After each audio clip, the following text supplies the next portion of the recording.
Hello class, today we will start with the next topic random variable. Okay, तो random variable मतलब क्या रहता है? Random variable can take any value, therefore its codomain in the set of real number, hence the random variable can be defined as follows. Random variable क्या है कि random variable is the real valued function whose domain in the sample space of a random experiment. हम कोई भी experiment ले ले, suppose मैं एक कॉइन टॉस कर रही हूँ, तो कॉइन टॉस में क्या हो जाता है, एक बार हेड आ जाता है, एक बार टेल आ जाता है। तो उसमें आपका हेड आ गया तो वो क्या हो गया, आपका एक रैंडम वेरिएबल हो गया, उसे मैंने अगर एक्स दे दिया। आपका टेल आ गया, उसको आपका अलग रैंडम वेरिएबल हो गया।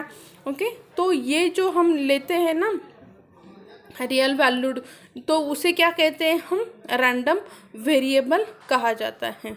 ओके, नाउ सैम्पल स्पेस मतलब क्या हो गया? सैम्पल स्पेस मतलब क्या हो गया कि नंबर ऑफ जितने भी उसमें आपकी पॉसिबिलिटीज़ आती हैं उसका अगर मैंने सेट बना लिया, मतलब मैंने एक कॉइन टॉस किया तो उसमें कितनी पॉसिबिलिटीज़ आ गई? There are 2 possibilities, either head या फिर टेल। तो हेड एंड टेल आने की जो पॉसिबिलिटीज़ है उसे हम क्या कहेंगे? आपका सपोज हेड आने की पॉसिबिलिटीज़ 1/2 है, टेल आने की पॉसिबिलिटीज़ कितनी है? 1/2 है।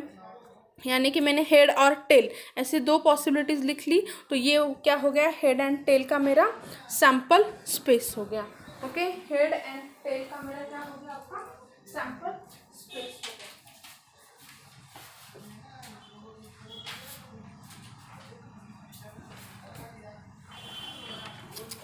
मतलब हम सैम्पल स्पेस कैसे लिखेंगे? सपोज यहाँ पे मैं हेड और टेल लिख रही हूँ, तो ये जो हेड एंड टेल है ये आपका क्या हो गया, this is your sample space. Okay, so इस तरह से हम क्या करते हैं, सैम्पल स्पेस को लिखते हैं। ओके, यहाँ पे देखो कि अगर कोई भी एक कॉइन है, इसे मैंने क्या किया, 3 टाइम्स टॉस किया है, तो देखो सॉरी, तो यहाँ पे नंबर ऑफ पॉसिबिलिटीज़ कितनी आ जाएगी? तो एक तो हेड हेड हेड आ जाएगा, या फिर 2 टाइम्स हेड, 1 टाइम टेल आ जाएगा।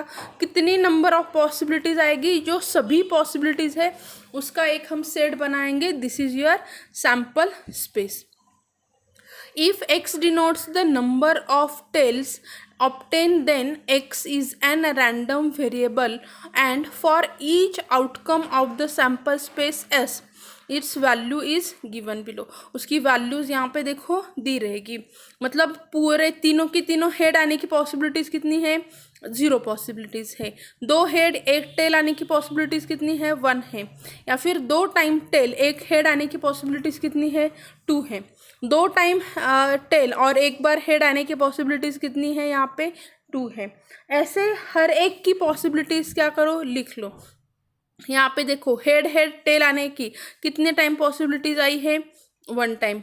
एक तो आपका टेल और 2 टाइम हेड आने की पॉसिबिलिटीज़ कितनी है? 1 है। 1 टाइम टेल 2 टाइम हेड आने की पॉसिबिलिटीज़ 1, और तीनों भी टाइम टेल यहाँ पे उन्होंने किसके लिए कहा है? यहाँ पे कि टेल आने के लिए। तो कितने टाइम टेल है? 3 टाइम टेल आने की पॉसिबिलिटीज़ यहाँ पे 3 है। इस तरह से क्या किया जाता है पॉसिबिलिटीज़ को, और ये possibilities is nothing but your x, random variable है। ओके, जो रियल वैल्यू उसके लिए हम असाइन करते हैं, इसे हम क्या करेंगे, रैंडम वेरिएबल। अभी उन्होंने क्या कहा है कि more than 1 random variable can be defined on the same sample space.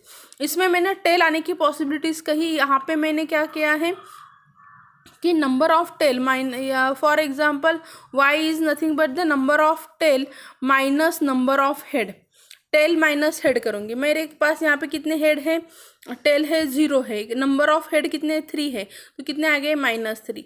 यहाँ पे मेरे पास नंबर ऑफ टेल 1 है और नंबर ऑफ हेड 2 है, तो कितना आ गया? -1। नंबर ऑफ टेल 1 है, नंबर ऑफ हेड 2 है, तो कितना आ गया? -1। नंबर ऑफ टेल 3 है, नंबर ऑफ हेड 0 है, तो 3 आ गया।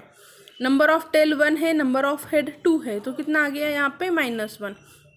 नंबर ऑफ टेल 1 है, नंबर ऑफ हेड कितने हैं? 2 है, तो कितना हो गया? -2। ओके, इस तरह से हम क्या करेंगे यहाँ पे एग्जाम्पल्स, मतलब एक सैम्पल स्पेस में आप अलग अलग रैंडम वेरिएबल निकाल सकते हैं। यहाँ पे मैंने क्या लिया था कि कितने नंबर ऑफ टेल है, यहाँ पे मैंने लिया कि टेल एंड हेड का डिफरेंस ले लिया। यहाँ पे उन्होंने उसी टाइप का हमें एग्जाम्पल्स भी दिया है कि a person play a games of tossing a coin twice. उसने क्या किया, एक कॉइन को टू टाइम टॉस किया।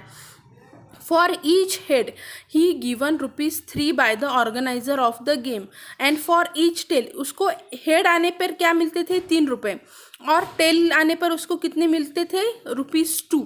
The organiser, the X denotes the amount gain और lost by the person. Show that x is an random variable and exhibit on a function of a sample space of the experiment। उन्होंने हमें ये दिया गया है। अभी हम यहाँ पे रैंडम वेरिएबल हमारा क्या आ जाएगा कि उसको कितने पैसे मिले वो उन्होंने पूछा है। Okay, show that the random variable and exhibit on the function on the sample space of the experiment. उसे हमें सॉल्व नहीं करना है, सॉल्व करना रहता तो हम वो भी ये करते हैं। यहाँ पे सैम्पल स्पेस क्या आएगा, उसने कॉइन 2 टाइम टॉस किया है, 2 टाइम टॉस किया है तो नंबर ऑफ पॉसिबिलिटीज़ कितनी आ जाएंगी, 4 पॉसिबिलिटीज़ आएंगी। 2 टाइम्स n पॉसिबिलिटीज़ हमेशा रहती है, 2n पॉसिबिलिटीज़। यहाँ पे देखो, एक तो हेड है, दोनों भी हेड हेड आ सकते हैं, हेड टेल आ सकता है, टेल हेड आ सकता है, टेल टेल आ सकता है। मैंने रैंडम वेरिएबल लिया कि अगर दोनों भी टेल आ गए तो उसे कितने पैसे मिल जाएंगे, एक टेल आने पर, उसे हेड आने पर उसे कितने मिलते हैं, ₹3। तो दोनों भी हेड आ गए तो उसको कितने मिलेंगे, ₹6। अगर एक हेड एक टेल आ गया तो उसको कितने मिलेंगे, एक हेड के ₹3 और एक टेल के ₹2। तो उसमें उसे कितने मिलेगा, एक ही रुपया मिलेगा। है ही हैज़ टू गिव करना, ये गिव है, गिन नहीं है। He has to give, okay, उसे ₹2 देने पड़ते हैं, मतलब माइनस हो जाए। दोनों भी हेड टेल आ गए तो उसको 4 रुपये देने पड़ेंगे। ओके, तो कितना उसका सैम्पल स्पेस कितना कैसे हो जाएगा, ये 416 का उसका सैम्पल स्पेस हो जाएगा। इसी तरह से हमें क्या करने हैं, we have to solve the examples of this. Okay, अभी यहाँ पे देखो कि नेक्स्ट पॉइंट है discrete and continuous random variable. Discrete का मतलब क्या रहता है कि उसमें नंबर्स दिए रहेंगे आपको वहाँ पे, मतलब हाइट है, वेट है किसी का, या फिर किसी के हाइट, वेट, ये जो सभी चीज़ें हैं ना वो हम काउंट कर सकते हैं। जो finite and countably infinite values रहती हैं उसे हम क्या कहते हैं, डिस्क्रीट रैंडम वेरिएबल। डेफिनेशन याद रखनी है, फिलिंग द ब्लैंक्स के लिए आपको ये यूज़ हो जाएगी। Okay, the value of discrete random variable have to jump from one possible values to next possible values. Okay, उसमें कुछ भी ऐसा इंटरवल नहीं रहता, 1 to 2, 3 to 4 ऐसे इंटरवल नहीं रहते। डिस्क्रीट एक आपको वैल्यू दी रहती है।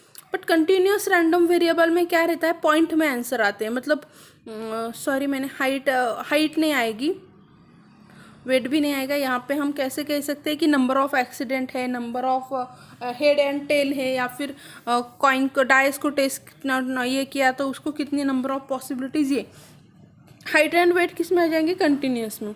सपोज किसी की हाइट क्या आ सकती है कि 6.2 है, तो ये पॉइंट में जो आ जाते हैं ना, इसे कहते हैं continuous random variable. Random variable is said to be continuous if it takes any value given in the interval. कुछ इंटरवल में वैल्यू रहेगी, सपोज 1 to 2 के बीच में लाई कर रही है, 3 to 4 के बीच में लाई कर रही है, तो ये सभी वैल्यूज़ किस में इंक्लूड हो जाएगी, आपकी कंटिन्यूअस रैंडम वेरिएबल में आ जाएगी। ओके, अभी देखो कंटिन्यूस रैंडम वेरिएबल के यहाँ पे हमें एग्जांपल्स भी दिए गए हैं। Height of a person, speed of the vehicle, number of accident in a city per day. Number of accident का नहीं आएगा, पॉइंट में एक्सीडेंट नहीं आएंगे, तो वो एग्जांपल उन्होंने गलत दिया है। बाकी सभी किस में है कि ये आपके हाइट ऑफ, ये सभी आपकी कंटिन्यूस रैंडम वेरिएबल के एग्जाम्पल हैं। नेक्स्ट है यहाँ पे probability distribution of a random variable. तो इसकी प्रोबेबिलिटी डिस्ट्रीब्यूशन कैसे करेंगे हम, प्रोबेबिलिटी क्या रहती है इसकी कि discrete random variable of a finite sample space x, suppose x1, x2, x3, xn, ये सभी क्या है, इसके प्रोबेबिलिटी डिस्ट्रीब्यूशन हमें दिए गए हैं।